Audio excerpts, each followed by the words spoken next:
Good morning. If I could ask everyone to take their seats, please. We'll start in a minute.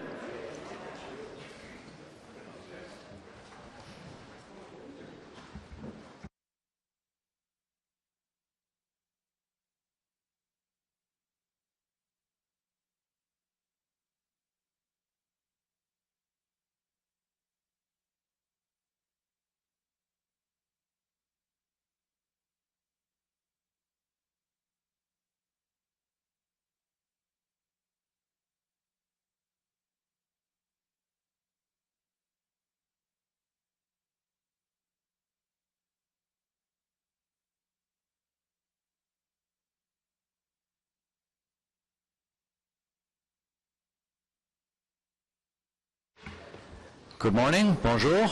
Bienvenue aux réunions du Comité sur l'environnement. Welcome to the meeting of November 27th of the Environment Committee. If we could start by going through the consent agenda. Do we have any declarations of interest? Seeing none, if we confirm the minutes of Monday the 5th of October. Carried. Thank you. Communications, we have a response to inquiries, CC 0315 on frozen pipes. And item number one, the one major substantial item for today's meeting. We will have a number of presentations, so we'll hold that item and return to it shortly. Item number two, Environmental Stewardship Advisory Committee work plan. The members of that advisory committee, all having full-time jobs, none of them were available to make a presentation this morning, so I'd just like to draw your attention to I'm sorry, I'm getting confused. That's their presentation. I'm mixing things up already. Their work plan we have in front of us. Do you have any questions on that? All right, carried. All right. So, returning to item number one then, the first item on our agenda is our city's draft 2016 budget for tax and rate-supported programs.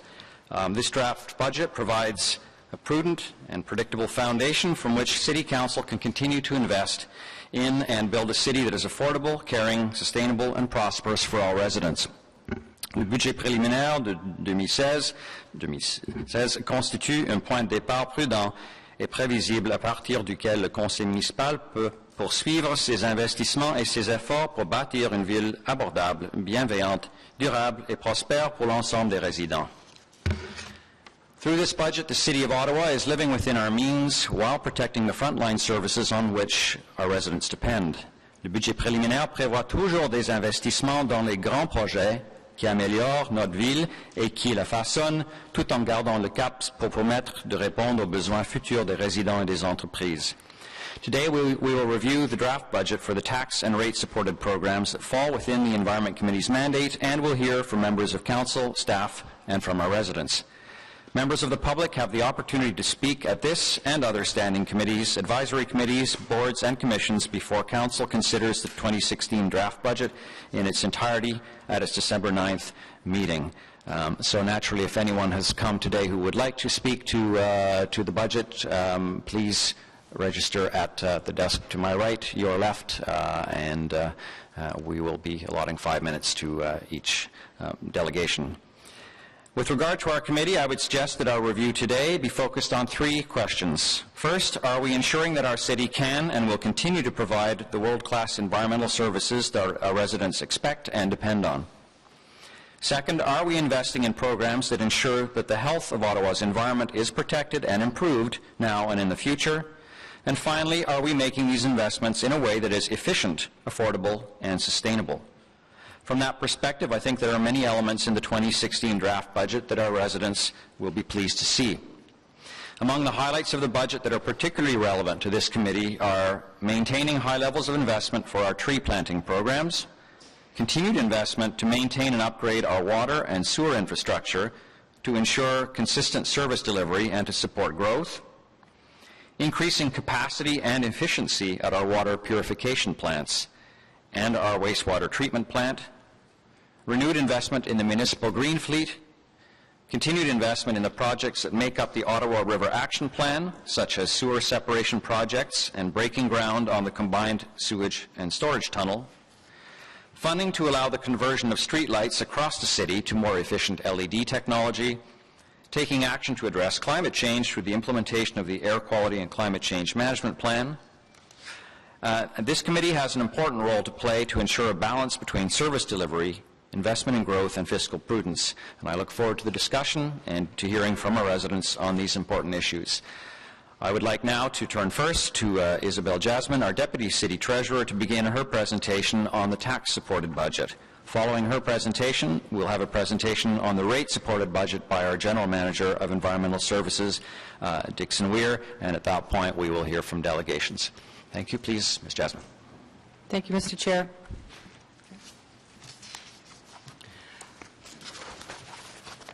So as mentioned, I will go over the tax-supported budget for environment. And the key highlights in terms of the direction that was given for this budget, we maintained the 1.75% to residents and the 1.3% to growth. That's built into the numbers. We've also maintained the garbage fee. It remains at $82 per household for curbside and $40 per household for multi-residential. There's no changes to the 2015 FTEs in the budget, and when we get to the capital numbers, it represents the city's commitment to increase the investment in infrastructure, and it is consistent with the long-range financial plans.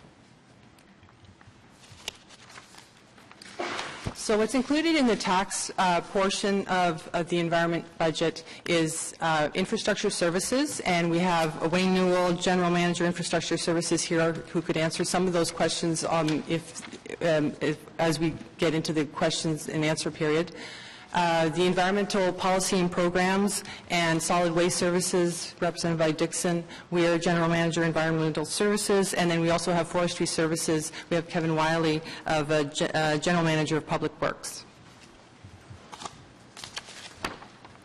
So in terms of the operating budget summary for tax, it represents the four areas that I talked about: infrastructure services, environmental policy programs, solid waste, and forestry services. The total expenditure is $128.4 million. Last year, 2015, that would have been approximately $123 million, so that's about a 3.86% increase. In the recoveries, we've identified recoveries in infrastructure services. Those are primarily services provided by infrastructure services that are charged back to capital projects. And then we also have in solid waste recoveries of $3.4 million, which are primarily tipping fees to ISD from solid waste trail road program and other areas. In terms of revenue, we are showing $2 million in infrastructure services. Solid waste includes $46.3 million, which represents the garbage, the flat charge for garbage on the tax, and also tipping fees. So there's, in comparison to last year, the revenues are remaining fairly flat. So the overall change to the budget is 0.1% in net revenue terms, net expenditure terms. The overall FTEs in infrastructure is 295.7 FTEs. That's remaining the same from last year. 3 FTEs for environmental, 64.6 in solid waste, and 83.3 in forestry services. All of those have remained the same since 2015. So the highlights of the changes, most of them are represented here in these bullets. The adjustments to for arbitrated settlements and potential contract settlements and benefit changes are included in the maintain portion, or the base adjustments portion of the budget. We've also identified the implementation of integrated departmental management plan within ISD to enhance the capital project delivery. That's approximately $1.5 million. There's an increase in tipping fee recoveries from capital construction projects of approximately $1.9 million. That's in ISD in terms of the overall cost, and then solid waste in terms of recoveries. The increases resulting from inflation on recycling, green bin, and garbage collection programs cost is approximately $790,000, and that's part of the maintaining the budget. And in the growth area, there's an increase in the single-family and multi-residential per household revenues due to growth of the number of households, and that's about $900,000.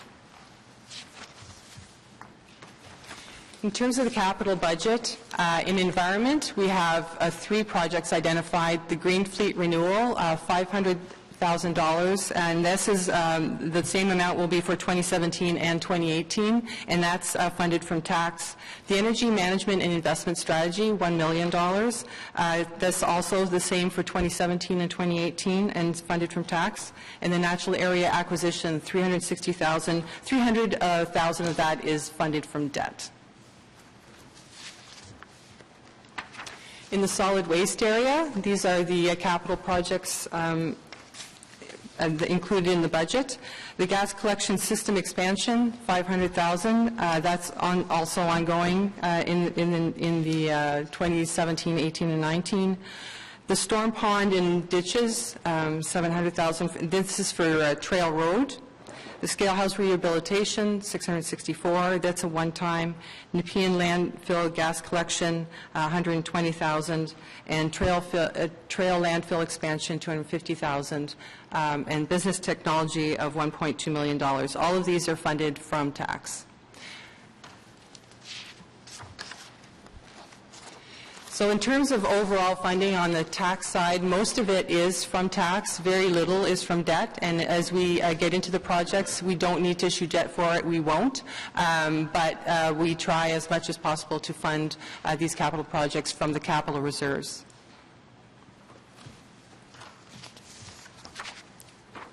Thank you, Isabel.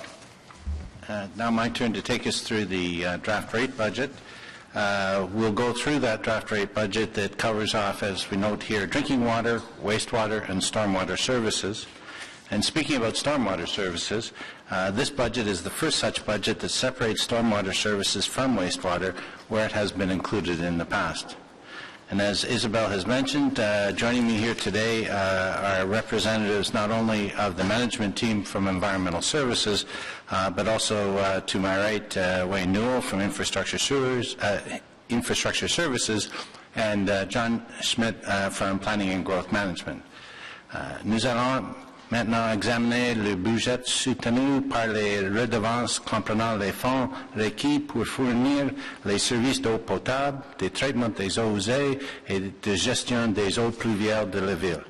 Concernant les services de gestion des eaux pluviales, il s'agit de la toute première fois que les services de gestion des eaux pluviales sont séparés des services de traitement des eaux usées dans le budget municipal. Auparavant, ces deux services étaient intégrés ensemble. Des employés des services d'infrastructure et des services de l'urbanisme et de la gestion de la croissance qui appuient les projets environnementaux se sont également joints à moi aujourd'hui.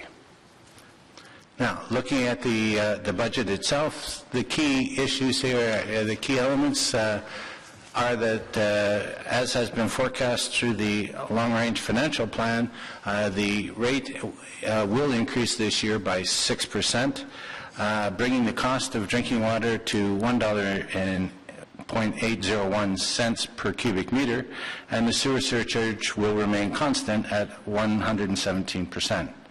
It is important to note, and I think this will become evident as we go through this presentation, that this rate increase is different than in other budgets in that this is the increase that funds not only the operating funds but also those integrated capital projects that help us to maintain the assets in a state of good repair to deliver the services upon which we're very much dependent. When we look at this overall budget in terms of what it means to a resident, looking at an average consumption of 220 cubic meters per year, that results in a cost increase of $49. Other key elements that are within this budget and have a major influence is the fact that we have adjusted consumption to more closely match the actual 2015 experience at 81 million cubic meters, and that ends up reducing the revenue stream very significantly. As noted, and then consistent with all of the other budgets here, there are no change to 2015 FTEs in the provision of these services. Looking at the operating costs for each of the service areas, and I just wish to make clear here that integral to the drinking water services are not only the drinking water services branch, but also those portions of the environmental engineering and the environmental business services branches that are most helpful and necessary in order to deliver these services. So these are larger than just branch budgets. These are the entire service delivery budget. And as you can see, they come total to some $353 million, and that is including all of the funds necessary not only to deliver the operating services, but also to contribute to the capital program that we'll speak about more specifically in a minute. In terms of FTEs and full-time equivalent, as we've noted, there is no change, and total complement across all three areas are 634 FTEs, broken down as 368 involved in drinking water services, 213 in wastewater services, and 52 in stormwater services. The big issue that the city is facing, and it is not unlike the situation faced by municipalities all across Ontario, is that these services are completely dependent upon a huge asset inventory in order to deliver them. When we look at the most recent comprehensive or state of the asset report, these assets were valued at some $18 billion in replacement value back in 2012. And looking at this, what we're trying to depict here is the rate of growth and age of the piped infrastructure, which is obviously a very significant portion of the overall $18 billion asset. And I want to draw in particular your attention to particularly is the fact that to the left of the screen, we've grouped the various pipes, be they water in blue, sanitary in red, and storm in green. We have grouped them by the decade of installation. And as you can see, there are now over 700 kilometers that are older than 55 years old. And this represents, these assets are now approaching or at, or possibly depending upon how far they are to the left, beyond their intended service life, and the infrastructure renewal program needs to address that.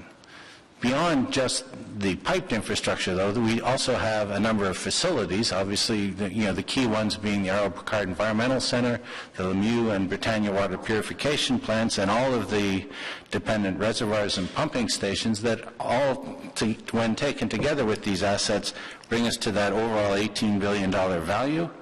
And we have to reinvest in those facilities. And I would particularly point out that the Picard Centre, which is now 25 years old and has a replacement value of $1.1 billion, is now at that time when many of the assets that are there, the pumping, the electrical, the instrumentation, all require significant reinvestment because they're at or beyond their life. And in order to maintain the performance of that facility, we need to invest there. So, based on that, you can see how the capital budget has been developed. Overall, for 2016, the total combined capital budget for drinking water, wastewater, and stormwater services total some $231 million. As you can see, we've grouped them here in the various components. And the really important part that I would like to make from here is that, as you can see in the renewal element, at $170.5 million, that represents about 75% of the overall capital budget involved in infrastructure renewal. And that's addressing the issue that I was trying to illustrate on the previous slide. And this is key to our continuing to deliver the services to residents here in Ottawa. And when we look at a more project-by-project basis, what I've tried to do here is outline some of the major investments and major projects that we have, while choosing between some of the first three projects are water projects, and they involve facilities, they involve pumping stations, they involve communal well system upgrades. When we move to the next three, we're talking again about reinvesting at the Ottawa Environmental Centre. Those facilities and those systems are now 25 years old and we require major reinvestment. And then in the stormwater area, we have ongoing commitments to municipal drain work, stream restoration projects, and stormwater management facilities, some 235, 240 of which are scattered across the city.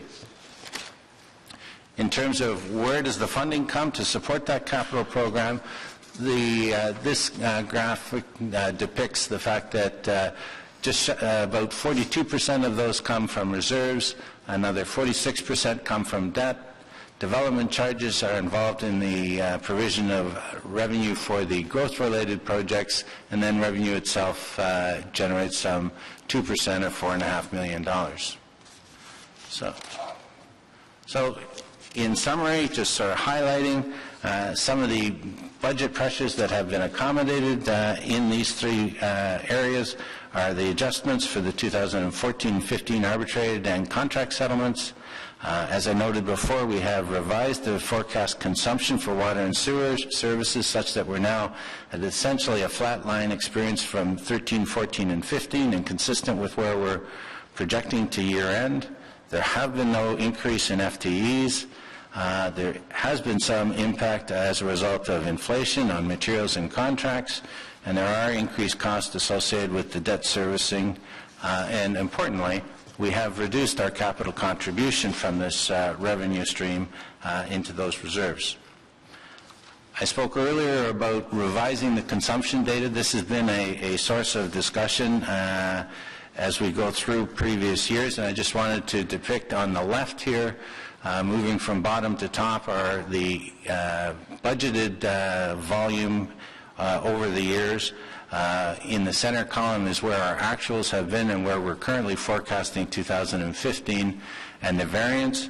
As you will see, as time has gone on from 2011, that variance has grown this year, or last year, and this year there are very substantial changes to that forecast downwards, of course, to more closely match that forecast, and currently we're carrying 81 million cubic meters as our forecast for 2016, and that's in line with the 3 previous years of demand. At the end of all of this, we've talked a lot about the need for infrastructure renewal and the importance in terms of delivering services, but I think we all realize that the cost of service delivery is a very important issue and one not to be lost. It is very difficult for us to bring a comparison on rate increases because of the myriad of rate structures that exist across the province, and so I think it is much better and more applicable for us to look at the cost of service as delivered across the province. Right? And BMA Management Consultants annually issues a report that, amongst some of the information contained therein, is a comparison of cost and takes into consideration all of the various rate structures and methodologies, and I think this provides us with a very good picture of where Ottawa sits in terms of some of its sister municipalities across Ontario. This graph depicts some of the major municipalities across the province, and is just a synopsis of the of the 99 different municipalities that are included within this analysis. And I think the important point to be drawn as we go across the bottom, I'm sure we can all see Ottawa at a cost of some $777 per year for the purchase of 200 cubic meters of safe, clean water and the collection of all of the sanitary and the treatment of the stormwater. And that compares very favorably with the black bar to the right and the horizontal bar, which are depicting the median and mean. So Ottawa at 777 compares well against the provincial median at 902 and the average at $920 per year. And in fact, according to the BMA consultants, that puts Ottawa in the category of a low-cost service provider. So I'll give you an update on the rate review. Earlier this year, we came to Environment Committee with a work plan for reviewing the rate structure, and that was in May of 2015. June to November, we've been doing analysis primarily of the costs, and that was reflected in this year's budget in terms of the stormwater costs. We looked at what was the actual cost, the full cost of stormwater. It used to be included as part of sewer, and now we've actually differentiated it. Last year, you would have seen probably about $13 million for stormwater. Now it's closer to the $40 million mark, because now it includes the actual capital contributions component. So we're being much more precise about the costs of each of those, because we are looking at 3 separate rates for water, wastewater, and storm. In November and December, we'd like to meet. We have met with the ICI. We'd like to meet with some of the environmental groups and with rural councillors to talk about public consultations that will happen in January and February. April 2016, we would report back to the Environment Committee and Council on the proposed new rate structure, and from May to December 2016, there would be an awareness campaign for the new rate structure to support the 2017 launch. Right now, we're showing January 2017 launch of the new rate structure. It's completely dependent on the implementation of the new billing system, and that is expected in 2017. Thank you.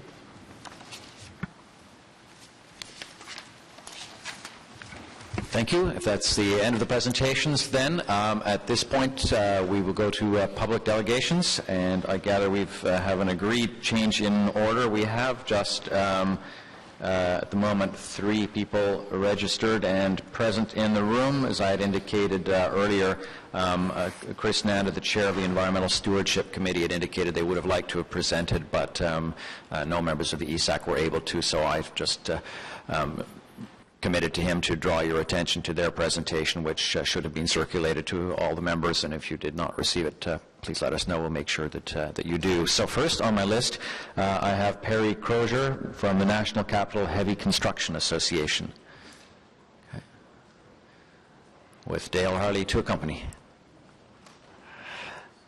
You will have 5 minutes, not your first time here, so you'll know the routine. You have a presentation, okay. We'll wait till that's pulled up.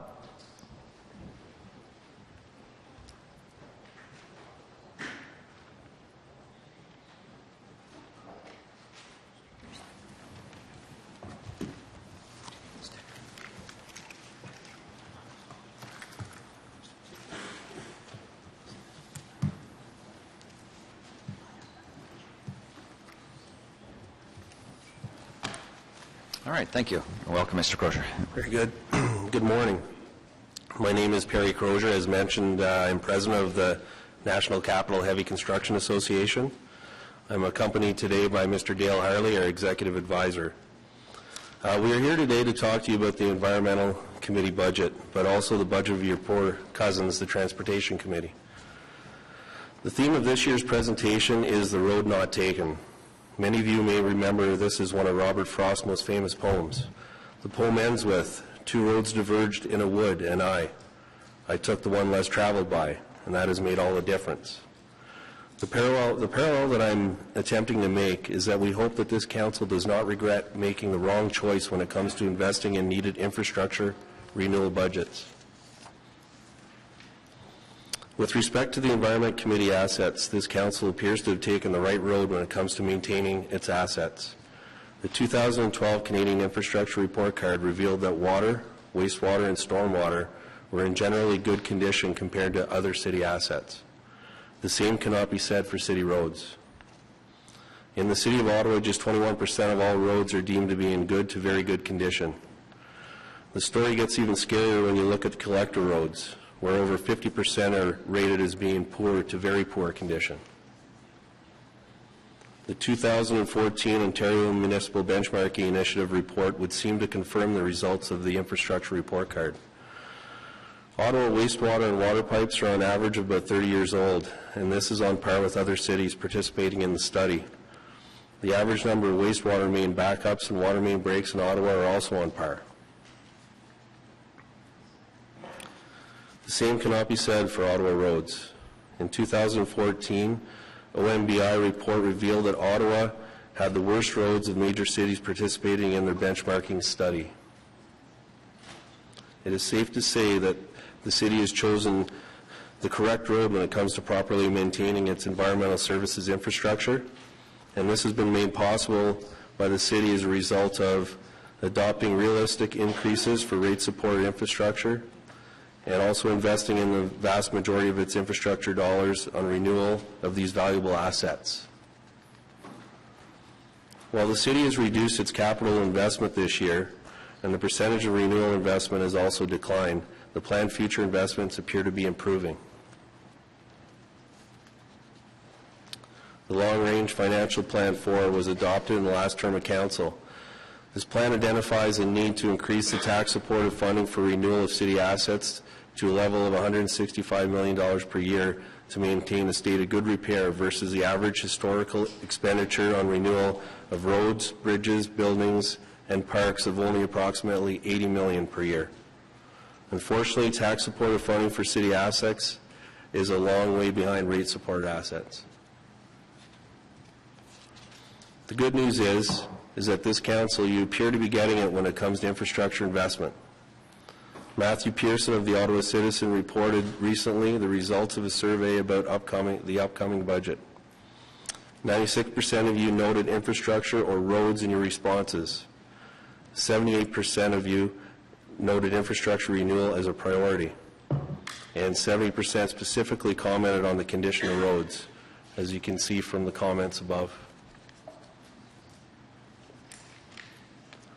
While maintaining a 2% tax increase is arguably the right road to take in terms of providing reliable and affordable city services, it would appear that council has taken the right road when it comes to maintaining environmental assets, but appears to have reached a fork in the road when it comes to transportation assets. Evidence is mounting that the city must take the road less traveled in order to make a difference. This new road could include reallocating funding from across the budget envelopes to help pay for needed infrastructure renewal. The city could also choose to increase debt to pay for these repairs before they cost even more in the future. This would be consistent with what the city is already doing. Investing more this year would also send a strong message to your provincial and federal partners that the city is prepared to step up to the plate on infrastructure project funding. Thank you for the opportunity to address this committee. I or Dale will be pleased to answer any questions. Thank you very much, and you remind us all why we have to be careful what we write down, because it might come back to us later, as many candidates discover occasionally to their peril. But thank you very much. Do we have any questions for the delegation from members of the committee? Councillor McKinney. Hi, thank you for that. Just wonder if you've considered the road much less traveled than the two that you suggest. We often suggest that taking money from across budgets, and nobody can ever point to exactly where that should come from. And debt is something else that we do. But the one much less traveled around here is actually increasing taxes. So I think I asked you earlier on this year if, in fact, you would support an additional 1 or 2% tax that we would allocate specifically to infrastructure, over and above what we're doing. I'll take that, Councillor. It has been the position of the National Capital Heavy Construction Association in past budgets to propose a 2% capital tax levy to pay for what's really needed. That was a message that we had been pushing, but we also at the same time appreciate the fact that one must adopt a tax increase that's going to be sustainable and achievable and acceptable to taxpayers. I think Kingston recently adopted a 1% capital tax levy, and so maybe Kingston was a leader in sort of showing a compromise position between what we were saying at 2% and what the council had been saying at 0. So we would never stand in the way of a movement to do that.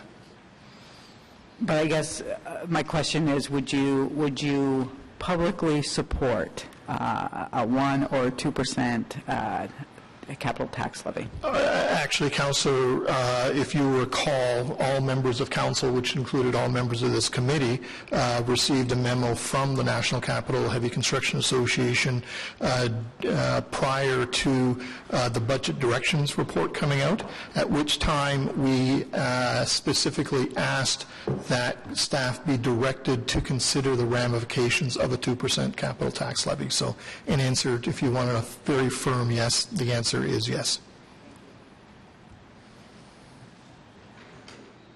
Thank you. Councillor Shirley.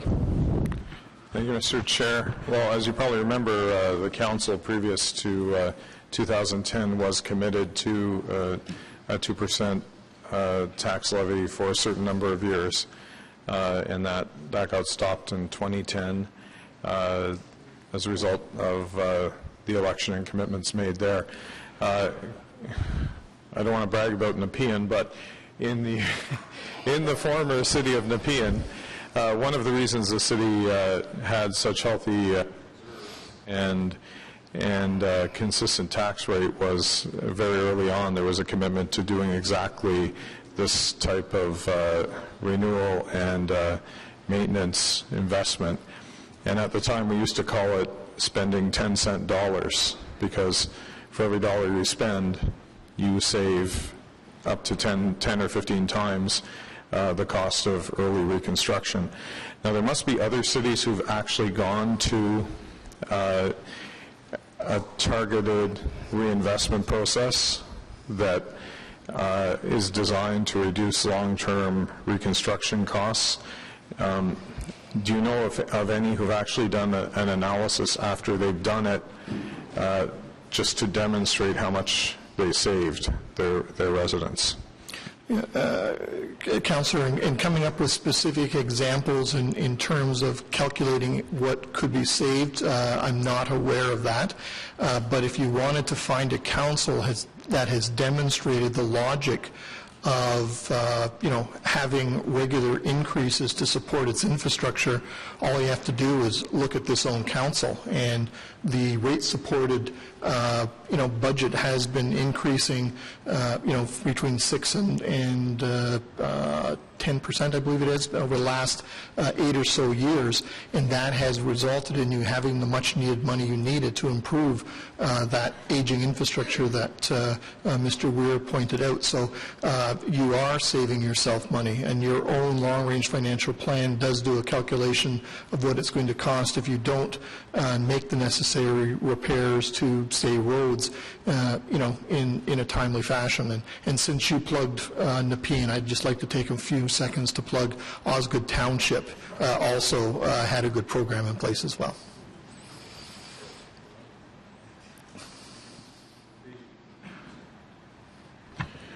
Okay, I think Mississauga also, but if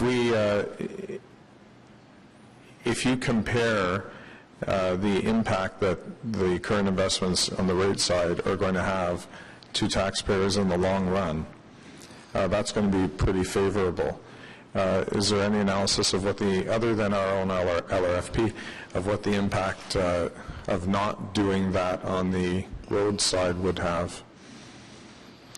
Again, that might be if I was to respond to that with any analysis being a representative industry, I probably would be deemed as being somewhat biased in my interpretation. I think that would be an excellent question to ask of your staff, though.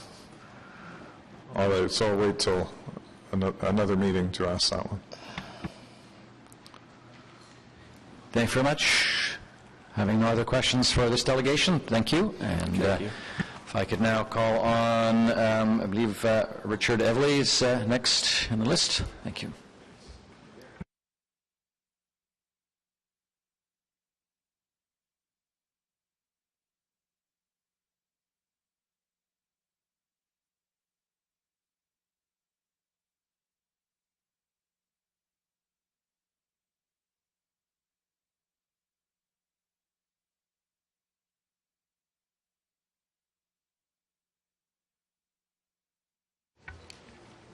All right, thank you, Mr. Evely, and you have 5 minutes.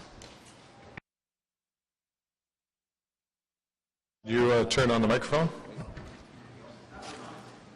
Because of wise use of the water and low rates per cubic meter of water, we hear that our municipality does not have enough money to keep up with for infrastructure's repair, financially, for our water bills.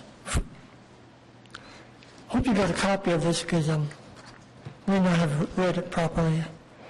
So the question is, how might we get more money to help finance the repair of our water infrastructures? Here are a few ideas that one might give some thought to. Have a high rate for water per cubic meter if one passes a decided amount per year per citizen. This would be a two-tier billing system. 2, put in place a discharge or sewage meter for locations that puts more water into the sewer than what that is purchased. Example, large parking lots at shopping centers. 3, have many catchments of rainwater on the roads or sidewalks to contain this water for private sale, for public use, or for public use, like watering the trees, watering the grass, or for cleaning streets that the truck can pump up. 4, have ways to reduce waste of water. Example, reuse wading pools for tomorrow's swimming, or for sale or other local uses, watering trees, ethic. Wading pools, I hope I pronounced that right. These is where children go to play. Okay?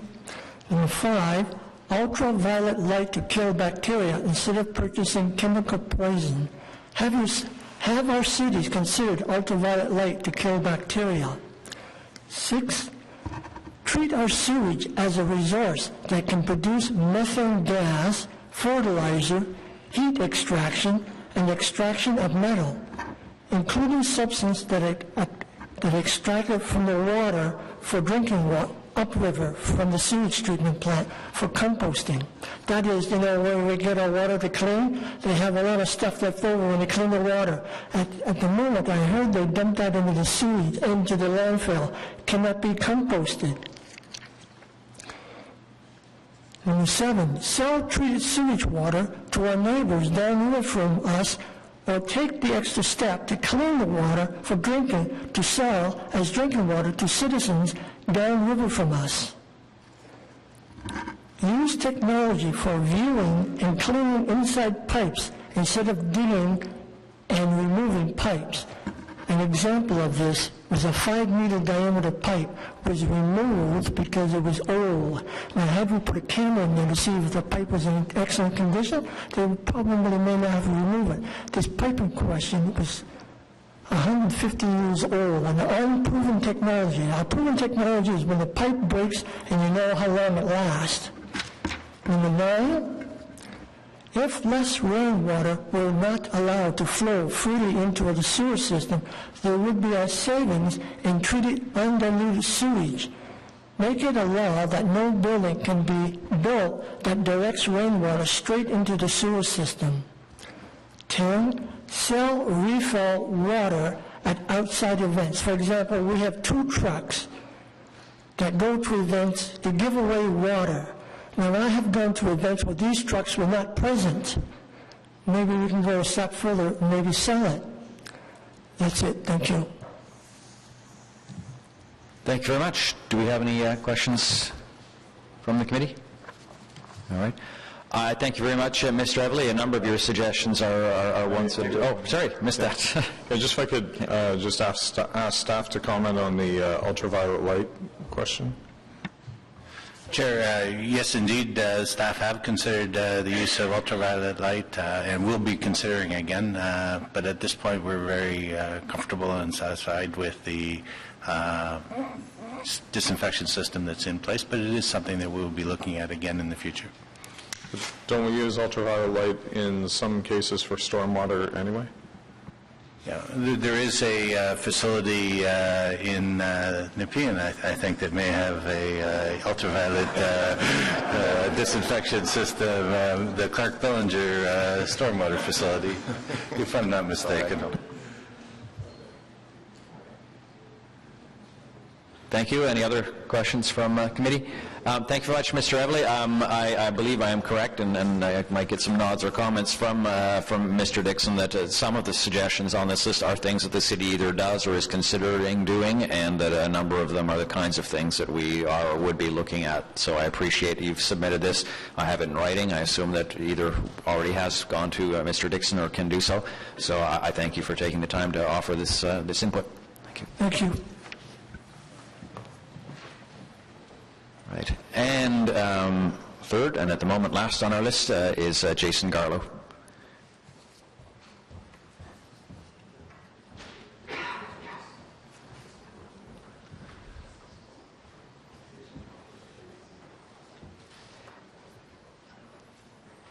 And I believe you are speaking officially on behalf of Hidden Harvest, Ottawa. Is that right?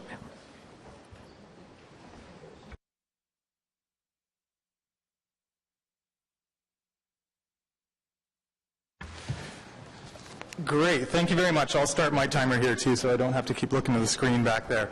Yes, I'm speaking on behalf of a social purpose business here in the city of Ottawa called Hidden Harvest Ottawa. And I'm going to start with our conclusion. So during this term of councils, citizens will want to see the city playing a more active role in the reduction and reuse of waste. Hidden Harvest Ottawa is a social purpose business, and we want to help the city make that happen. So here's our ask. I'll start second with our ask. $180,000 over 3 years. I know it's not much. I'm sorry to bother you with this, but we're having trouble getting it. What we want it for is to prevent the renewable resources from entering landfill by diverting it to local commodity markets and compost. Our goal is to sort of help the city so that by the end of this term of council, we'll be helping you manage 5% of the city's infrastructure, city-owned infrastructure, which is producing certain renewable resources on an annual basis. And we want to help you do that to lower the cost of tax-supported programs while increasing access here in Ottawa, access to food for 5% of Ottawa's population. Now, we realize that this could increase the gross expenditures for solid waste services by as much as 0.08%. And I know that's a lot. I know a lot of people in the room don't think that could ever possibly happen. And I see the media back there. These media folks are great. But I know media out there are going to round up. They're going to say, oh, the city committee approves an increase of less than 1% for diverting waste from the waste streams. So I know there's issues that we have to deal with here. Where Hidden Harvest is looking is at the city's adopted waste hierarchy. So this is an adopted waste hierarchy with the most desirable results at the top and the least desirable results at the bottom. The services that Hidden Harvest can provide are specifically right at the top, the most desirable results. We're reducing the amount of city-owned resources which are entering the waste stream, and we're also diverting waste from landfill and putting it into the compost. So we're looking at the very top one, reduce, and we're looking at recycling and compost.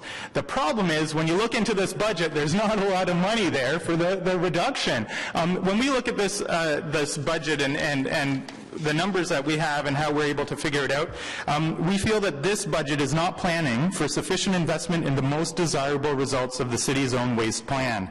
The problem this causes is that when groups such as ours, it doesn't necessarily have to be ours, but other groups similar to ours, come to the table, there's no money to invest in new ways of reducing waste, and there isn't even enough money to budget for a small pilot project to try things out.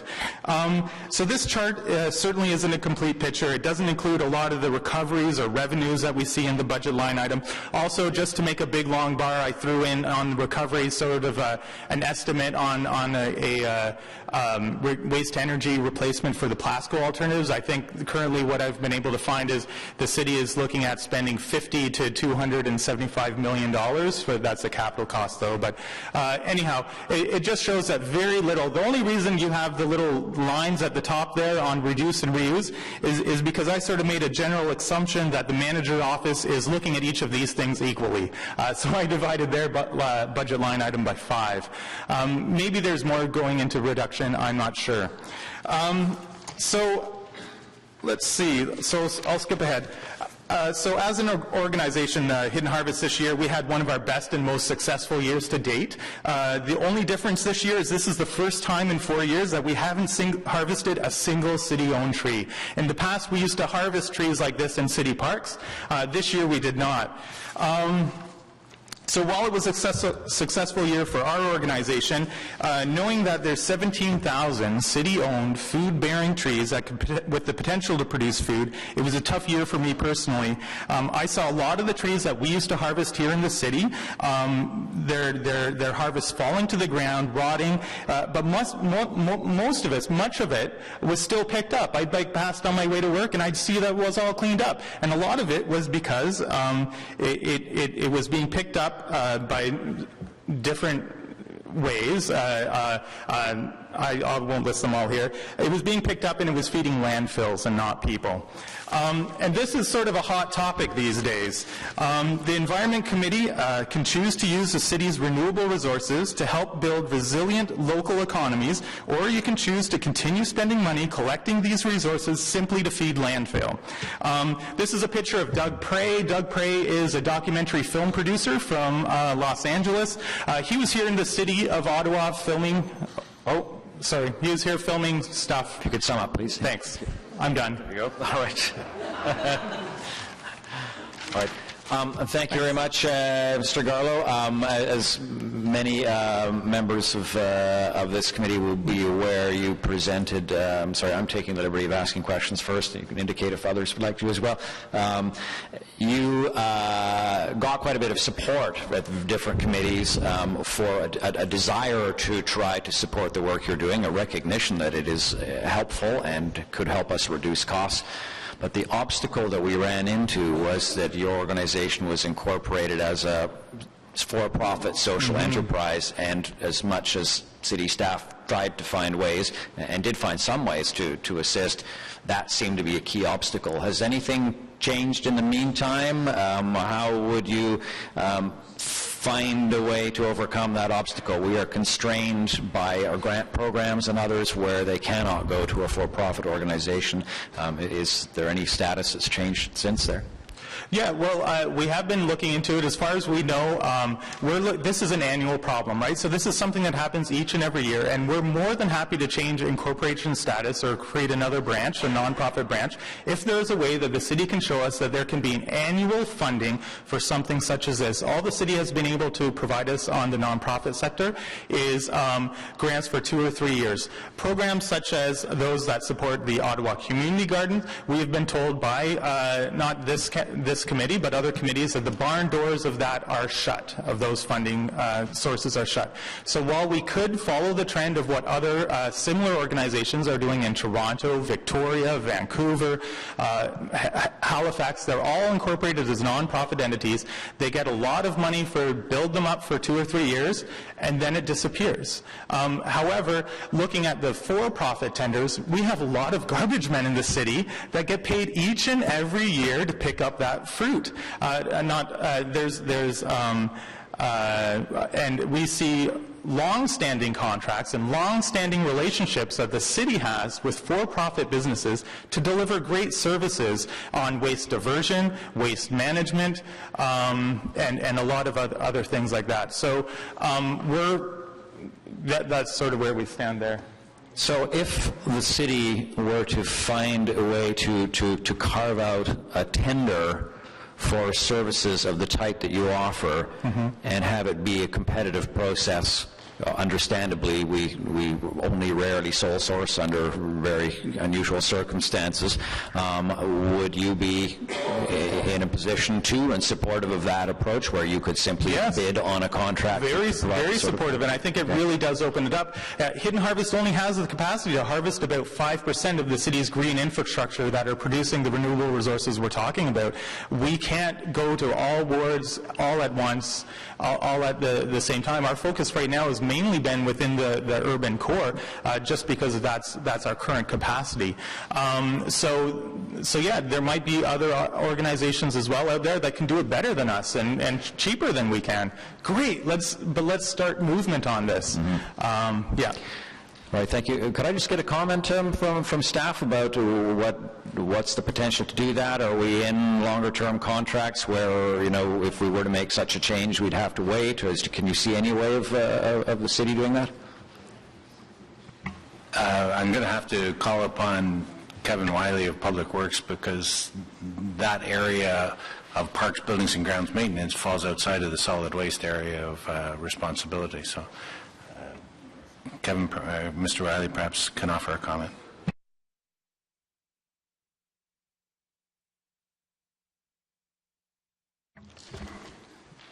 Chair, we can certainly look at it, but my impression from staff is that we only clean up fallen fruit in parks on a per complaint basis, typically when it's attracting bees and wasps, etc. So I don't know if we have a lot of resources specifically dedicated to that kind of activity, but we can certainly take it away and take a look at it. I'd certainly appreciate that we be able to get a response to that. What sort of volumes are we talking about in parks? Is uncollected, if you will, rotting fruit that aren't part of the park's jurisdiction, is that simply being left there and we might say rotting, another might say composting and going back into the soil? So that's another way to look at it as well. It would be helpful to us to understand the scale of that and what the potential for such a service, tendered service, might be. Okay, Chair, we'll take direction. Thank you very much. Councillor McKinney? Yeah. Thank you, Chair. You covered most of what I was going to ask, but just if I could ask you, as best as you can, just to describe what you could do for, you talked about 180,000 over 3 years, so what you could do for 60,000 a year. What would that entail? What would the area look like?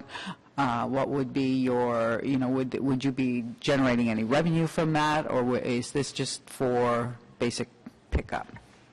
Yeah, for that question, I'll introduce Katrina Six with Hidden Harvest. That really helps us with a lot of that. Hi there.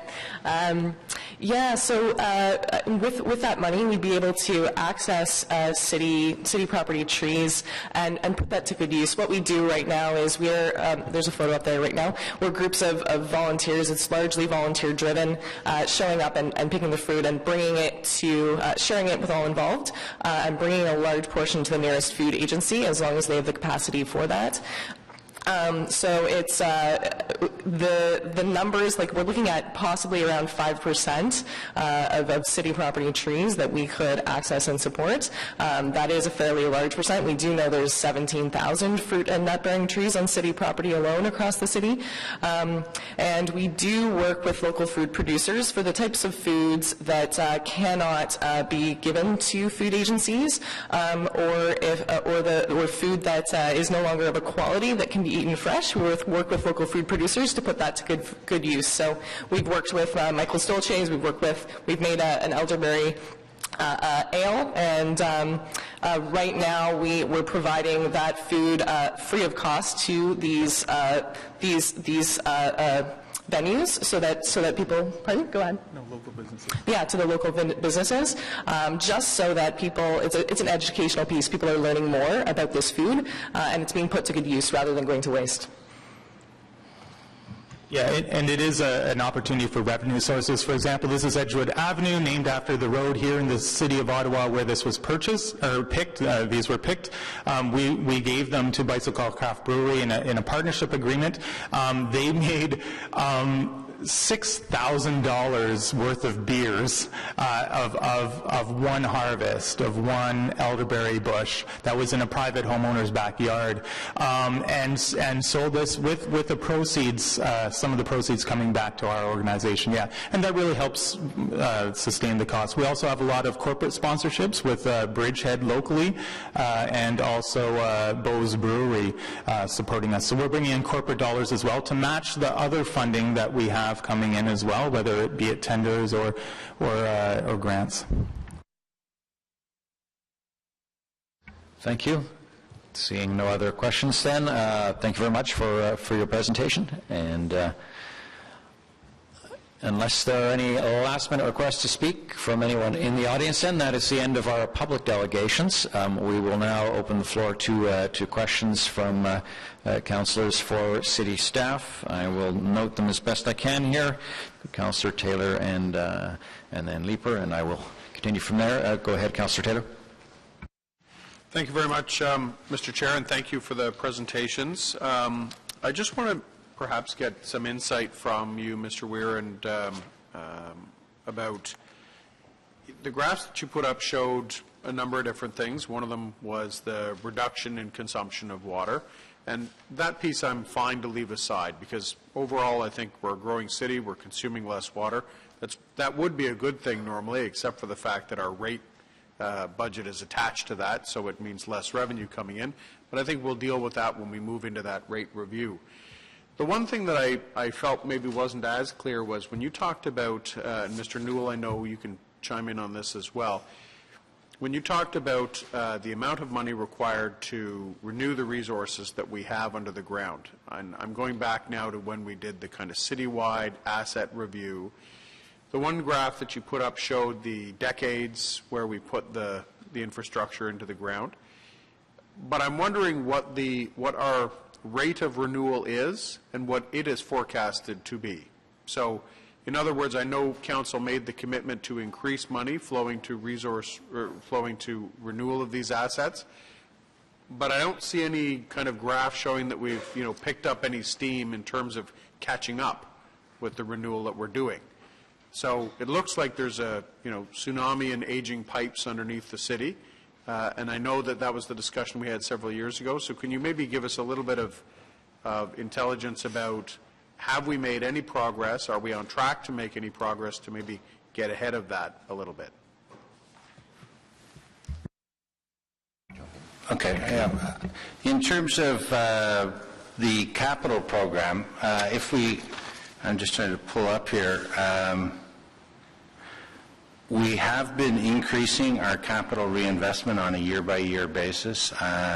In the LRFP, we had established what a baseline assumption would be in terms of moving that capital program forward, and to which we've added the Ottawa on the Move program a number of years ago, and we have continued to increase our rate budget increase sort of in line with that projection, and that I'm speaking now at a combined both pipe and facility reinvestment, so it's a little bit harder. I don't know that I've got numbers in terms of the kilometers per year, but I think our overall investment has met the long-range financial plan in terms of capital reinvestment. I think that's the sort of overarching message, if I could.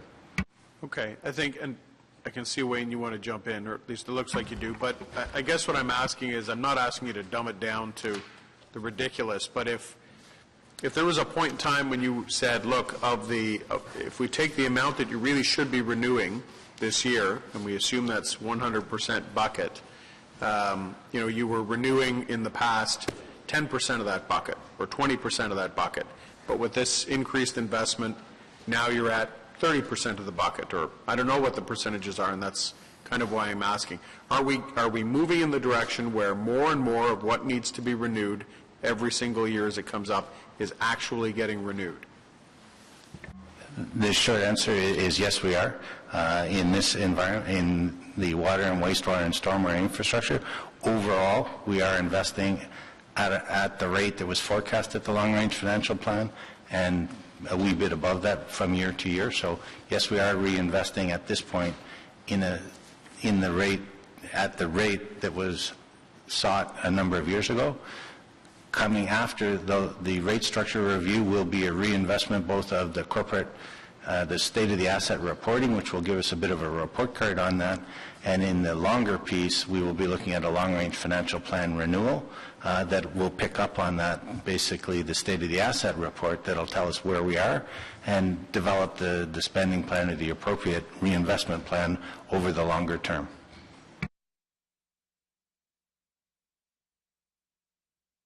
Thank you very much. Next, Councillor Leeper. Thank you very much. I guess the first document that I'd like to take a look at is the 2016 capital analysis document that compares the forecast capital spending that was given to us in the 2015 book versus what we're proposing to spend now. And I'm looking particularly at the environment rate capital spending. I count roughly 3 dozen reductions in capital spending compared to what we were presented in the 2015 budget. About $60 million less spending in the spending plan, bringing our spending to about 45% or so of what had been presented to us in 2015. Some of those items, I understand, are closures of projects where you're able to find savings, et cetera. From what I can see in here, the reductions are not the same reductions that were proposed to us in the 2015 deficit reduction exercise that we underwent at FEDCO. Can you give me some idea in these 36 reductions? I know some of them are finding and closing out capital projects where there's a little additional savings to be had. Some of them, I'm looking, for example, at the radio replacement program. When we saw the WIP in Q2 2015, there was an authorization of $483,000 for that. Nothing had been spent on it yet, and now it's proposed that there will be no spending on that in 2016. How many of the reductions that we see here are deferred work, and how many of the reductions that we see here are associated with closing out projects where there's a little something left in the envelope at the end of the project?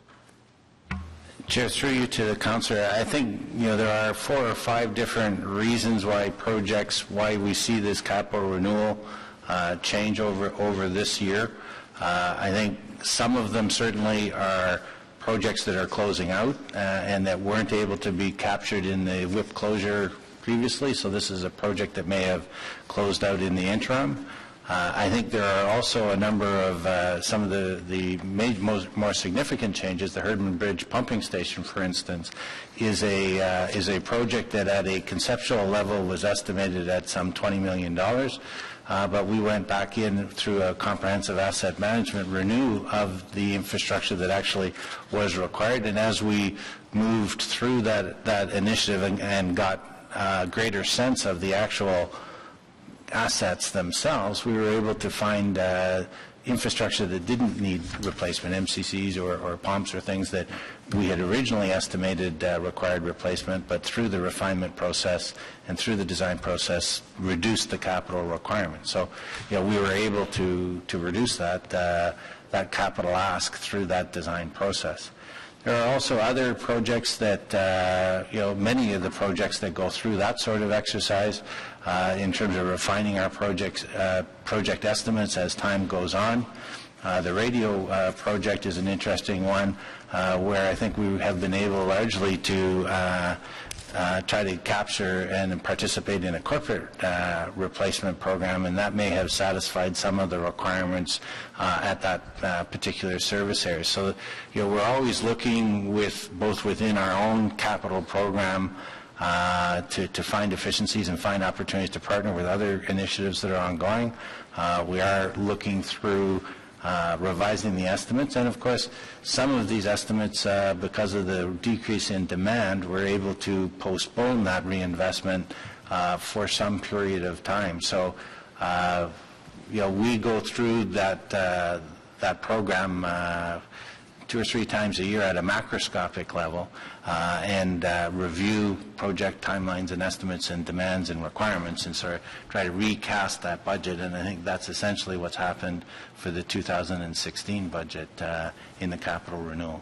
Okay, so you've given me 3 different categories writ large of why we might see reduced spending in the capital spending forecast. Some reduced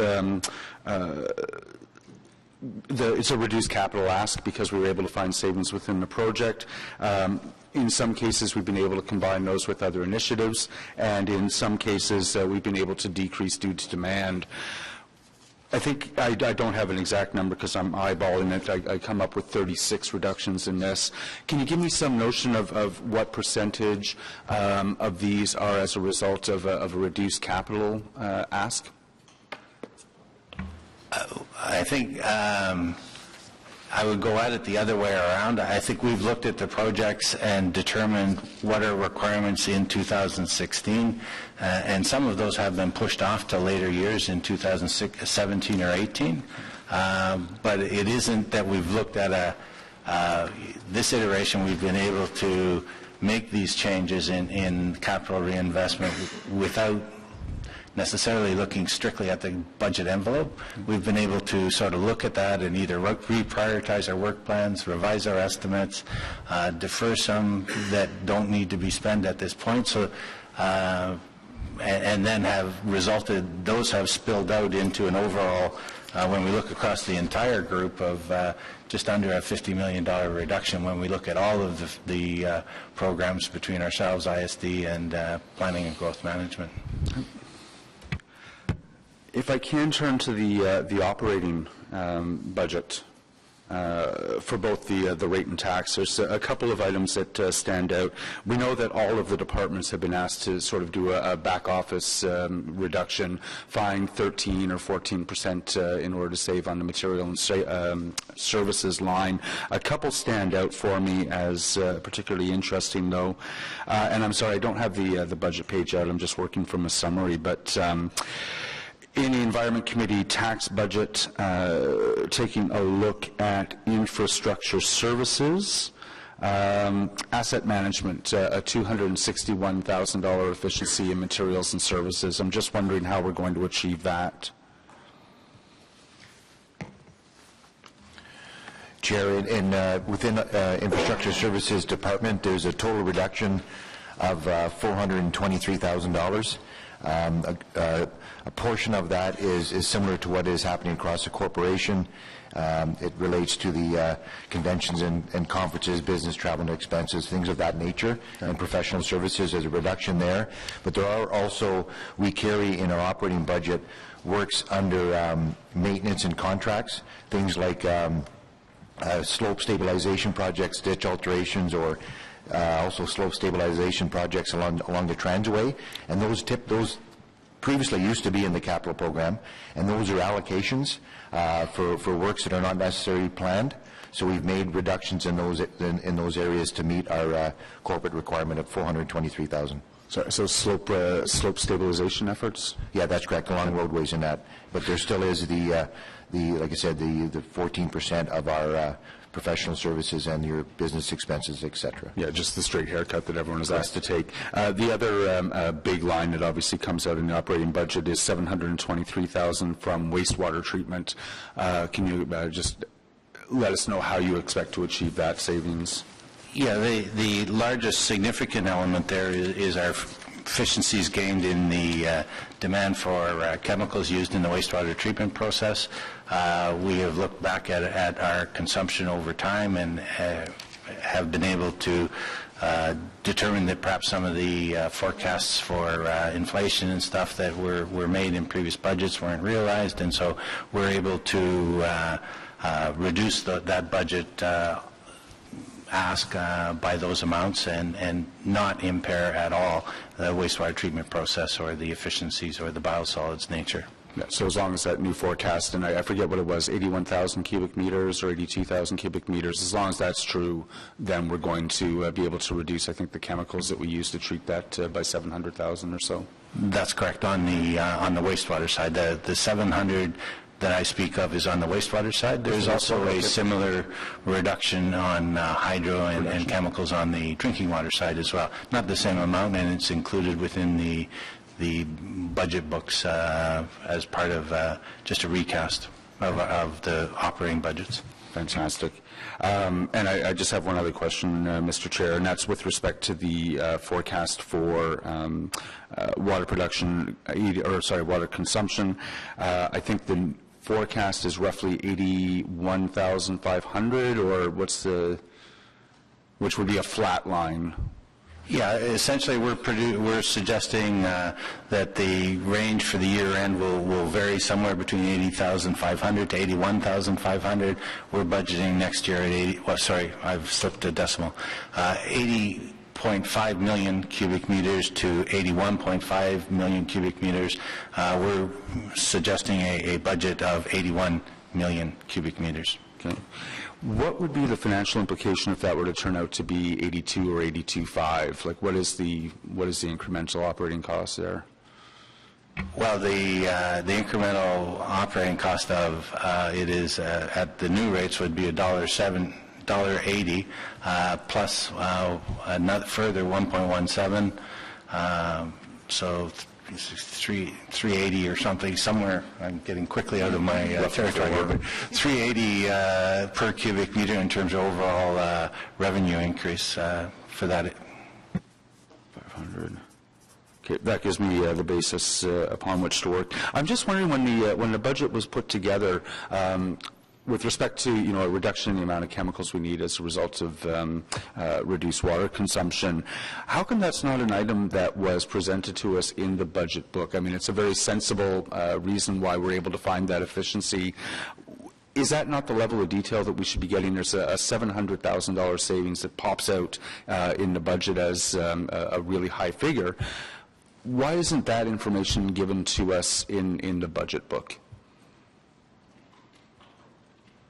I think it's an issue of materialization, how finite or how the information is presented. It's certainly included in our estimates, and I think it's included, rolled up into the adjustments to the budget, I believe, in that category. I can have a peek, but that's where that falls within the drinking water environment. Okay. All right. Thank you very much, Mr. Chair. Thank you, Councillor Leeper. Councillor McKenney.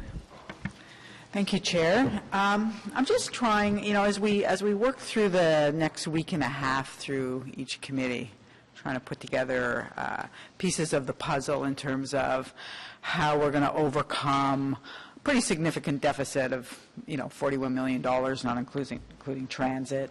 At the same time, finding $17 million in efficiencies, all at the same tax rate. So this is the first piece of the puzzle, and one of the things that jumps out for me through your budget and going forward is we are part of the efficiencies is finding 50 full-time equivalent, so FTEs in staffing.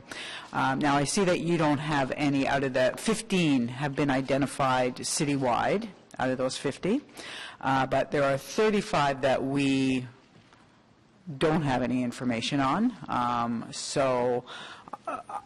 I'm always considering what the effects to our frontline services will be.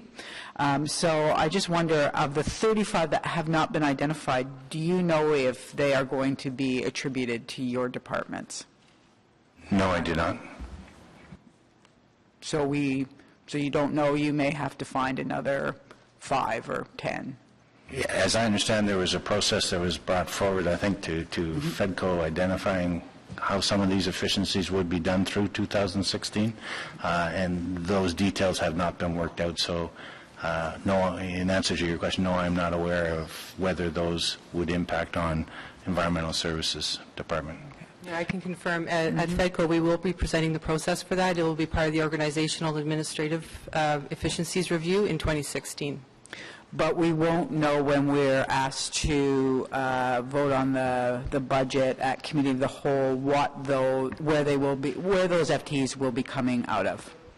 It'll be a corporate target, and a process will be identified to actually identify those. But it'll be a detailed process in terms of how we will identify those. But we won't know which department or which branch they'll be coming out of. Okay. Excuse me, Chair, if I could. The direction that we'll be addressing when we come back to FEDCO with the proposed approach is on internal-facing services, so not frontline service provision to the public. So, that's concerning. That does concern me. I'll put that out there. In your budget here, I'm just looking at your service initiatives. Your under environmental, under your solid waste services, and one of them I see is diversion and recycling, a reduction of 199,000, and then again garbage collection, 38,000 reduction. Can you just explain what that would entail? Give me an example of what that would mean. In the yes, I can. The largest single element of that is a reduction of the advertising and promotion budget available for the branch, and particularly in the diversion area. So that's the $199,000 element of that. Beyond that, the other elements that are attributed to solid waste, garbage, or things like that will be out of the discretionary spending area, be they professional services or non-professional services, business travel, conferences, those sorts of categories. And we've sat with each of the managers and sort of they've been provided with the overall target from the corporation and our share, and each of the managers has sort of sat down and determined where that can best be applied with no impact to service. So just back to the 199, the advertising and promotion, possible that we will lose our garbage calendars? No, we won't. The calendar itself is not considered to be advertising and promotion, and as such it comes from within the operating budget in another line item. Basically, we rely on, and we do the printing here, and so it comes out of the printing, and then the postage comes out of the postage line item. So that reduction that we see in the budget will not impact on the calendar printing and distribution. Okay. So there will be no impact then on the garbage calendar out of any of your efficiencies? That's correct. Okay. So just around promotion, how we ask people to use the green bin, that sort of... That's correct. Do you have a concern about that our diversion will, decrease if we're not out and, reminding people to, reduce, reuse, recycle? We saw I think working with corporate communications to develop a program that probably relies less on hard copy advertising promotion and more on electronic, more of the modern, if you will, less expensive means of delivering some of that promotional piece, I think will be our key, and I think we'll be successful. Okay. My concern always, of course, is, it's mostly our low-income residents, families that don't have access necessarily. We do have a digital divide in the city, if you will. So my concern is always that we make sure that we're, that we're reaching everyone. I don't think that it's a matter of being technologically savvy or not. I think it's often a matter of the resources. So just to keep that in mind going forward. Thanks. Do we have any other councillors with questions at this point? Okay, got three. Godry, Wilkinson, Moffat. Yeah, okay.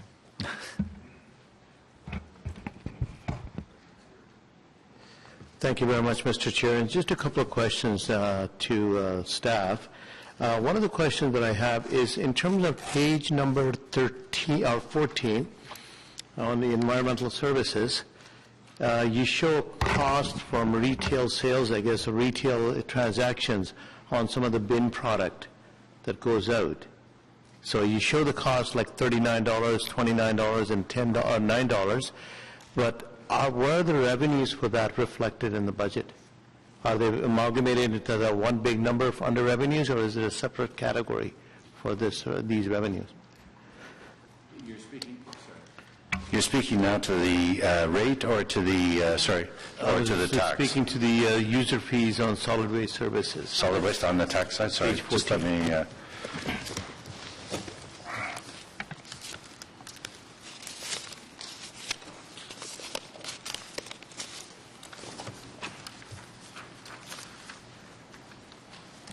So in the category here under the landfill operations tipping fees, waste materials?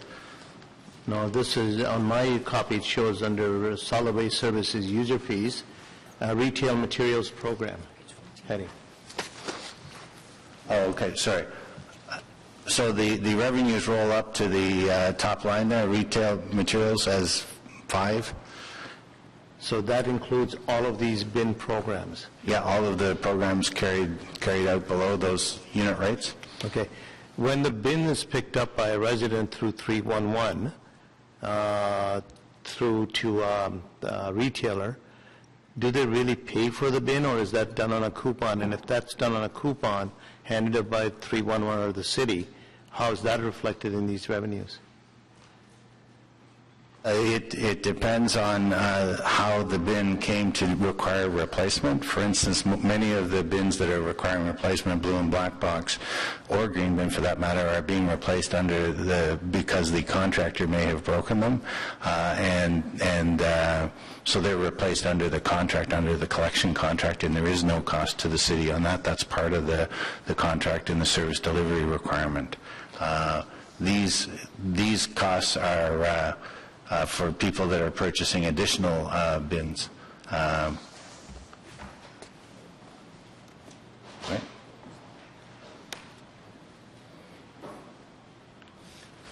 Councillor, when we provide coupons to the public for bins, it actually shows up as a cost to the city. Although we're showing the cost here in the fee schedule, it actually shows up as a cost under the materials and services line item. And that cost that you show up under the material and service items is only referring to the bins, or are there other costs attached to that account? No, there's, I think, over $40 million worth of materials and services costs in the solid waste budget. So that line item also includes all the contracts that we have for garbage collection, recycling, garbage, recycling processing, organics processing. So the actual bins are just a small component of that particular line item. Okay, thank you for that. Going to page number 37 under the capital programs, and I'm looking at account number 906167, the leachate treatment facility, and I'm assuming that's for Trail Road, obviously. Is that leachate facility treatment, is it on a cost recovery basis, or are we subsidizing that service? No, this is in the capital program, and this would be for the design and construction of the leachate treatment facility at the Trail Road landfill facility. That's what that capital investment is.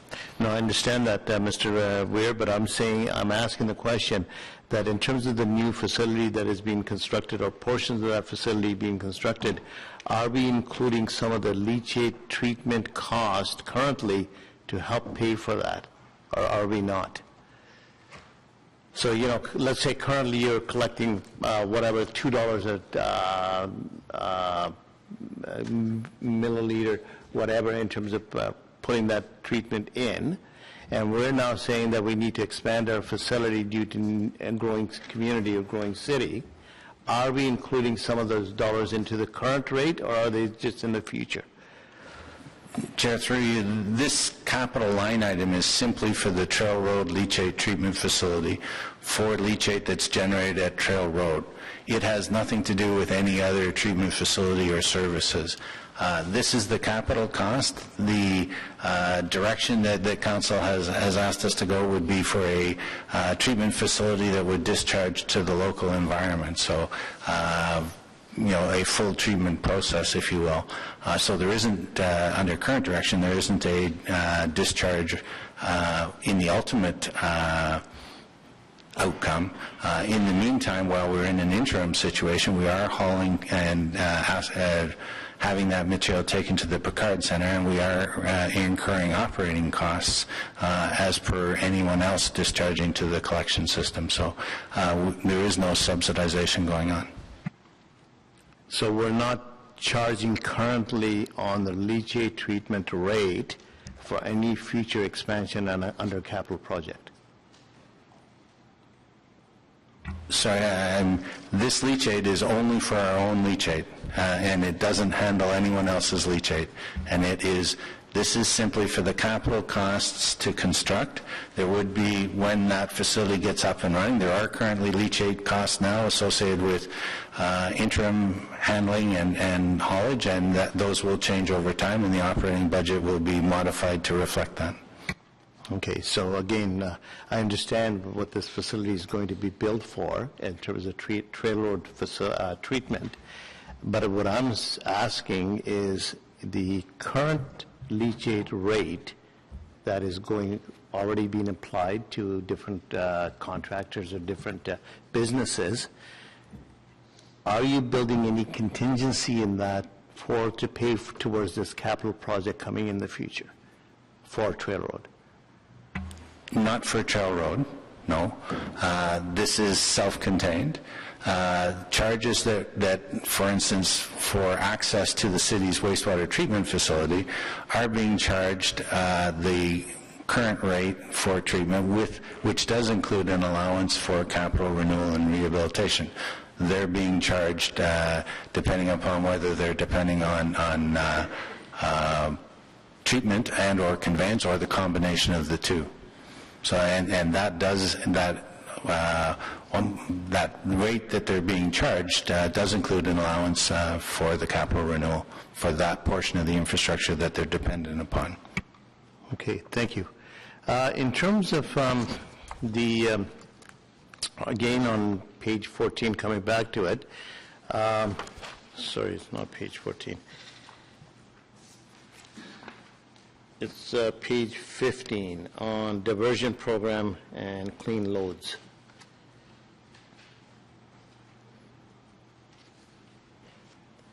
Are we there? Okay. In terms of residential leaf and yard waste under 10 centimeters in diameter per load, as an example, I'm just using that as one example. The wording in here is all free, I guess because we compost that material, so we gain revenue from it. The cost to pick up that material, where would I find that in the budget? Because, I mean, there is a cost to pick up to the city. Maybe we're not charging the residents, but to the city there is. That leaf and yard material is collected in our neighborhoods as part of the residential collection program, and it's included in those costs. Do we know any kind of percentage on that? The amount of leaf and yard material that ends up at the Trail Road facility depends on a number of factors associated with how much can effectively be received at the Order World facility under both the daily limit and a maximum incoming tonnage limit that exists there. So we have to manage that with Order World under our current service contract. That which can't be received, and I think it usually, depending upon the leaf and yard season, if you will, that will vary, but somewhere around 9,000 or 10,000 tons, I think, a year ends up at the Trail Road facility. In terms of the capital projects, once again, sorry, the 2009 flooding cost for repairs and, ongoing maintenance, there was some dollars committed back in, I think it was 2013 to that program, but the program wasn't completed, or there was addition to that program, and I'll give you an example in terms of the Ward 6 ICDs that were never completed, that will be completed through 2015, 2016, and I see that reflection in this budget. Were there any dollars prior to this year or prior to 2016 that were committed to that program but never used? Yeah, I think you're now referring through the capital program. I'd have to defer to Mr. Gonche, but we do, yeah, there are funds in place, the capital programs, for the installation of ICD, so maybe if Mr. Gonche could, may not have that level of detail, but I'll turn to him. Yeah, Chair, because the West End flooding was a multi-year program, there was certainly funding that was identified over a number of different years, and those projects are continuing to the point where we're nearing completion of all of that, those program projects, or projects that fell under that program. So there's no additional ask in the 2016 budget for that program? I believe that there is an ask, and I'll just need to get a confirmation of that, of the quantum of that ask. Okay, thank you. In terms of the, again, coming back to the capital budget, you talk about, or it's mentioned in here during different departments, that water consumption, for example, is down. The rate supported on the other side in terms of stormwater or sewage water, is that also down in terms of consumption, or is that continuing to increase in terms of cost to the city? We have also seen a decline in the amount of wastewater being received at the sewage treatment plant. It's obviously much higher than that which is being produced at the drinking water system because we're collecting from other areas. But yes, we have seen a decline, and there are a number of factors that contribute to that. I think certainly the reduction in demand that comes from the drinking water, but I think perhaps more importantly, the reinvestment in infrastructure. One of the key elements is in making our collection system tighter so that we're attracting or collecting less stormwater or wastewater for treatment, and that ends up being an efficiency for us in terms of both reducing year-to-year operating costs, but also increasing the lifespan, if you will, or making the capacity that exists at the Picard Centre last longer because we're investing in the collection infrastructure to reduce inflow and infiltration. Thank you. Thank you, Mr. Chair. Thank you very much. Councillor Wilkinson. Thank you, Mr. Chair. Just was wondering about, this is a work in progress, but just to get an update on it, the treatment, I'll find it again, combined sewage outflow overflow storage, which has an authority of almost $210 million. It's item number 905705 on page 144.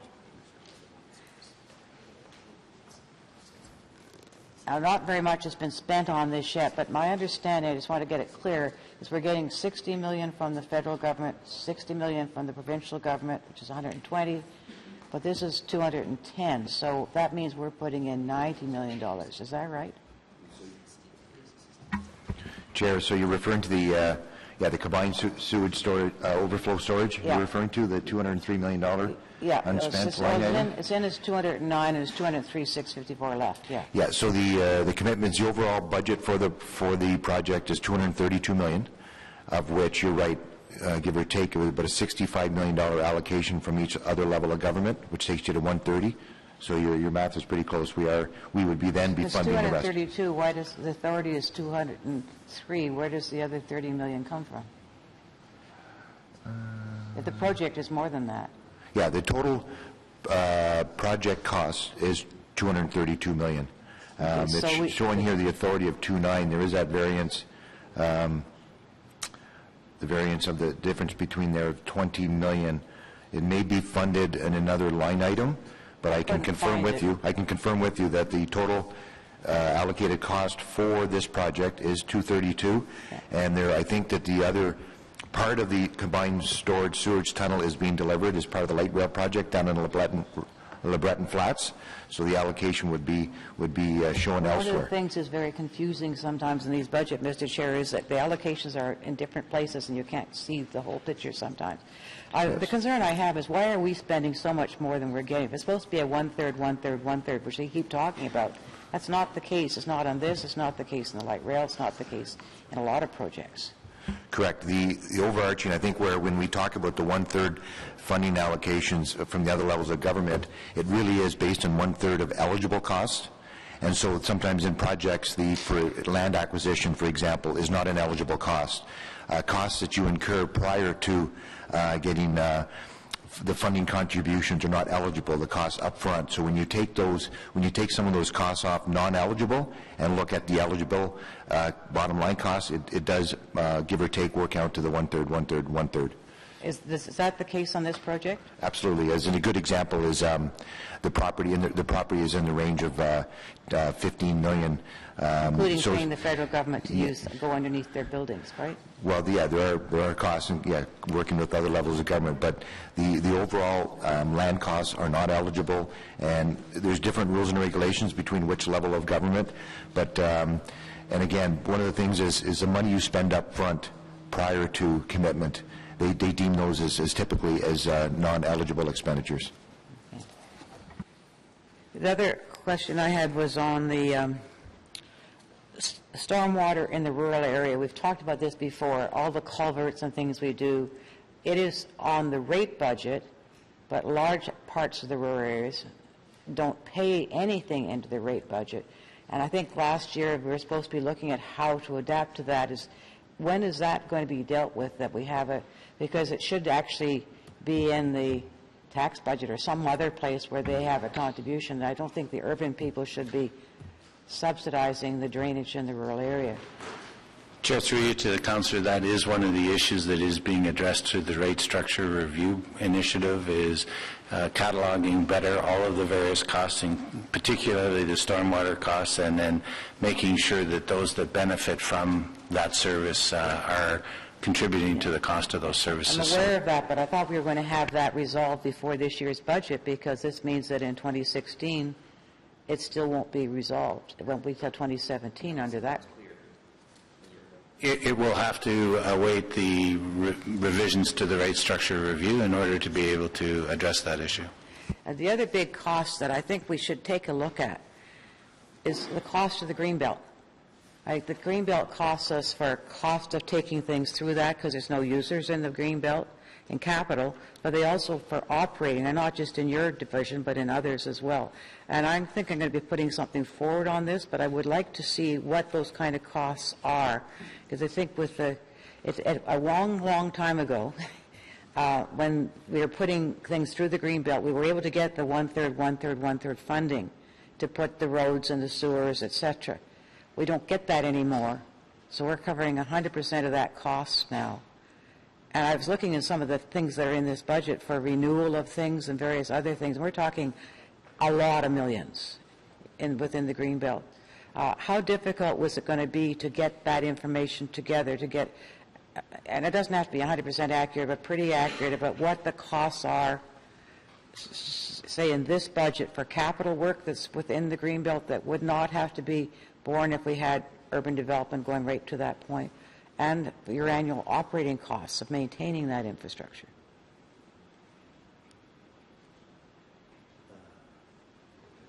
I know it's a hard question. Chair, through you to the councillor, I think it's something that can be done. I'm not sure that it would be done before budget approval. No, I'm not expecting it to be done before budget approval. This is a long-standing issue with me, that I think we have an opportunity to have the new government to talk with them more about that, and I think we should be getting the data together to do it. So I'll talk to the finance people about it too, because they're probably going to have to be involved. But you can, I just want to know that it's possible to get that information in a pretty high level of accuracy. I think it is doable, yes. Certainly, again, I speak of more of my area of service. I think it's...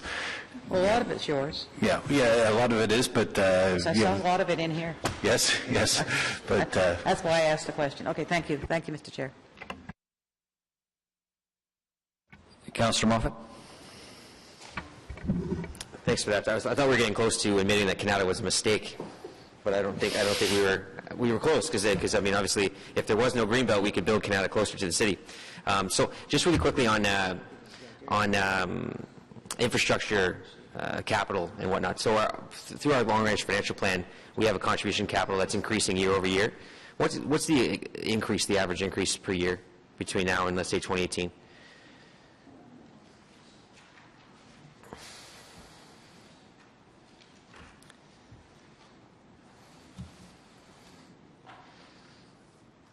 Isn't it around $10 million a year?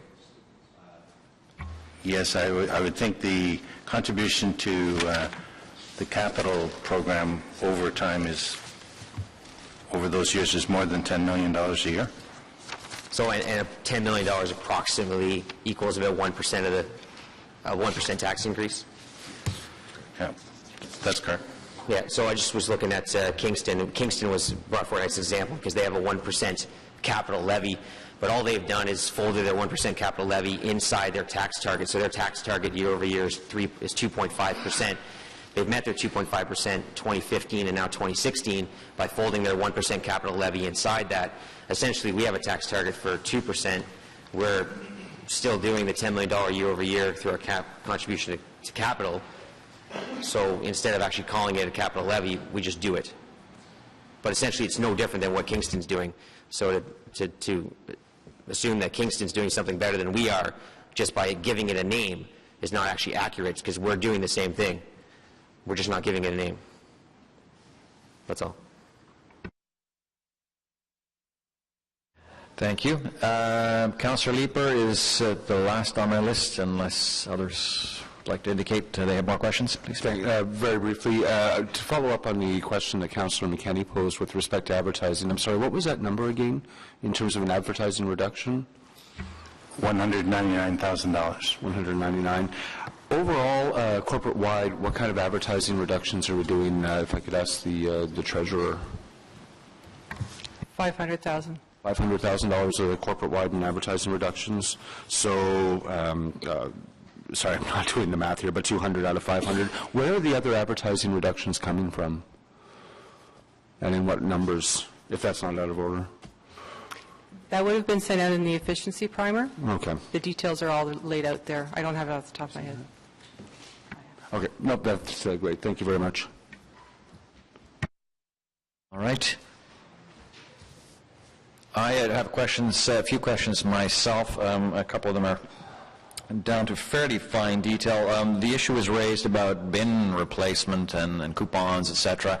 I am wondering, do you have a figure of what the cost annually of bin replacement is, both sort of blue, black, green, as a result of damage from really from contractor, I suppose, what the city is liable for in replacement due to damage?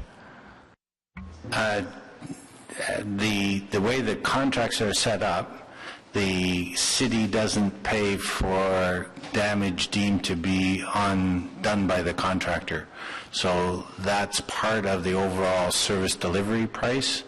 So we aren't paying we aren't paying uniquely for that, except for, of course, we're providing service in 2 of 5 zones, and so there is costs that those city contractors, if you will, pick up and have to cover the costs for. So I suppose indirectly we might be paying through a private contractor in that they would build that into the expected cost of delivery, and then when it's a city contract, that it would ultimately be the taxpayer. So my concern really is what we observe occasionally, not that I want to paint everyone with the same brush, but just yesterday, I believe it was, got photos from a resident of the severely damaged bins again, and just if I could call it duty of care, or if you will, the care taken by collectors. What tools do we have, do we use to say, enforce, reprimand, in any way improve the behavior of those waste collectors who might have whose habits might result in a high level of damage of bins and the costs associated with that? We do receive notification of some of those service requests and pass those on to the contractor. They're bearing those costs directly, and so there is that was the thinking behind why we developed that pricing structure, that it would be their costs, and they would therefore drive their own care, if you will, of the bins, as do we with our 2 zones. Mm-hmm. Well, certainly in theory, taking care of the bins would keep costs down. I just observed enough occasions where that doesn't seem to be happening, and wondering what we can do to improve that. Certainly with the contractors, if we get complaints or things like that, there is an opportunity perhaps to follow up, but I think the most direct way or means of controlling that or diminishing that is placing the cost for replacement right back on the contractor. And I would presume, not unlike our own, if you have a particular zone or a route that is running into higher than level damage, then you would be speaking with the operators of the vehicles at that point to encourage them to be a little bit more careful with the collection. So dare I say, at risk of opening the floodgates of contacts to the councillor's office or 311, certainly we rely on residents to not just shrug it off, but to actually report it in order that we can track it and, where necessary, track it to a particular route and perhaps a few careless individuals. Okay, thank you. I do have a question about the distinctive tree permit. It is something that's been raised by some reporters and questioned about the purpose for a distinctive tree permit fee and what the rationale is for that, if you will. Is there a policy objective behind it, or might I say, is it a revenue tool? Chair, it was always intended to have revenue attached to it, and wasn't till now, so we thought it would be one way of increasing revenue. We only do about 400 to 450 distinctive tree permits a year, so that's the magnitude of it. And would you say that's revenue above cost recovery, or really an attempt to recover cost?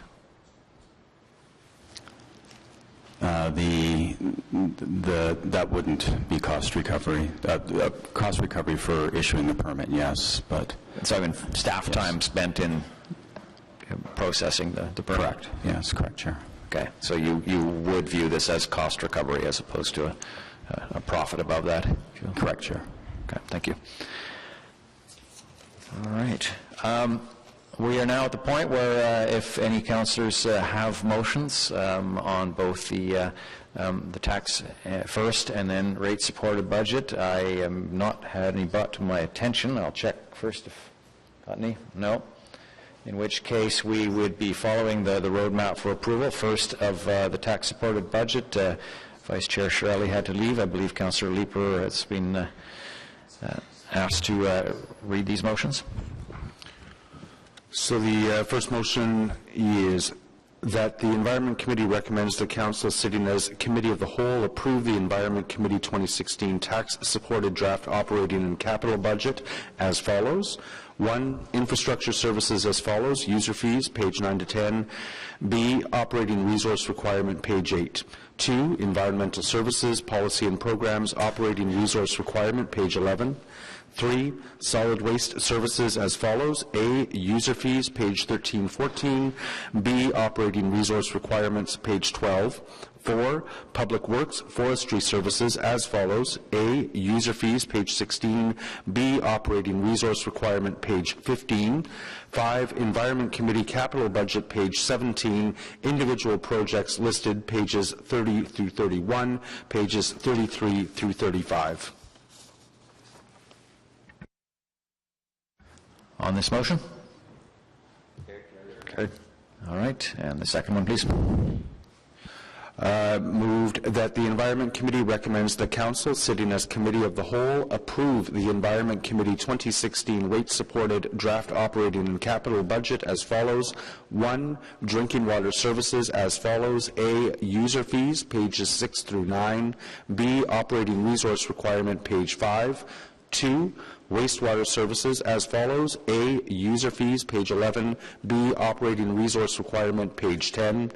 3, stormwater services as follows. A, user fees, pages 13 through 14. B, operating resource requirements, page 12. 4, capital budget, pages 15 to 20. Individual drinking water services projects listed, pages 34 to 62. Individual wastewater services projects listed, pages 64 through 105. Individual integrated roads, water, and wastewater projects listed, pages 107 through 124. Individual integrated water and wastewater projects listed, pages 126, 127. Thank you. On that motion? Carried. Thank you. Moving on then to notices of motion. I have a notice of motion, always exciting, and not being aware of others. I have a notice of motion related to climate change, which is very much in the news at the moment, and the city's commitment to targets in greenhouse gas reductions, and a desire to, if you will, harmonize the city's targets and its commitment with those that certainly have been made by the province at the moment. We don't yet know from the federal level, but certainly the province.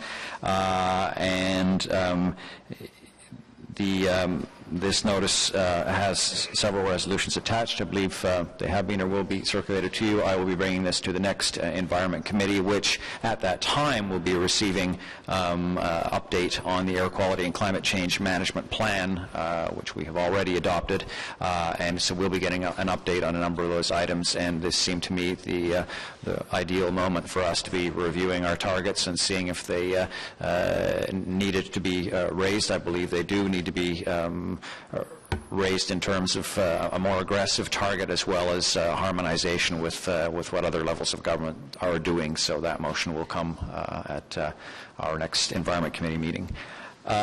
We have an inquiry, I believe. Councillor Kadri, did you have an inquiry? Councillor Kadri.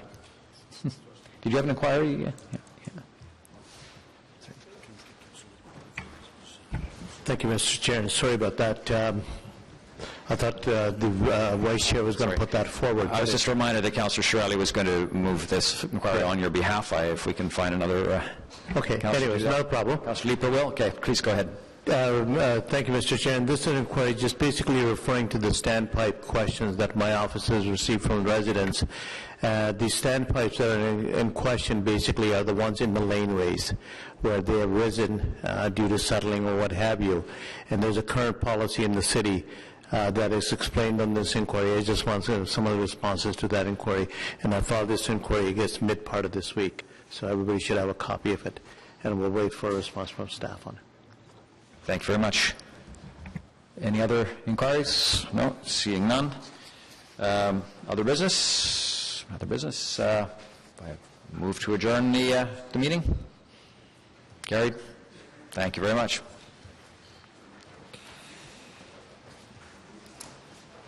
And I need to...